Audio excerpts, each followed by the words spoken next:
I'm short, okay. Excuse the paper, I didn't memorize this one, but the title of this poem is called Who Would Have Thought? It takes drive and belief to make it in a world that foresees that you will never amount to nothing. The system is not one who tolerates or tries to recuperate. Their biggest goal is to retain. When you are standing in front of the judge and he offers you 3 years in the penitentiary or 6 months in county as long as you take that felony, believe the man knows what he's doing. You see, prisons are a billion-dollar industry. Everyone is dealt a card in life, and when you're from the hood, you rarely get a chance to play the game of the good life.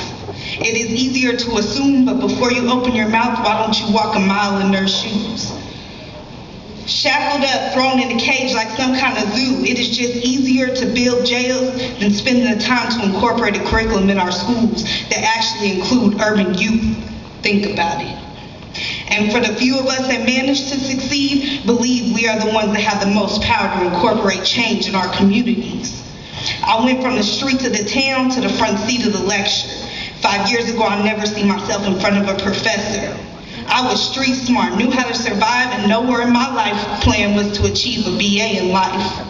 I have never heard of a master's degree and really thought a PhD was a player hater's degree. You see, I wasn't stupid, it was just that no one felt the need to waste time to educate a kid like me. Just another statistic lost in the streets, just another kid from the hood that'll never amount to nothing. It is easier to label than it is to enable the change that needs to be made, so more kids go to college than are incarcerated. Think about it.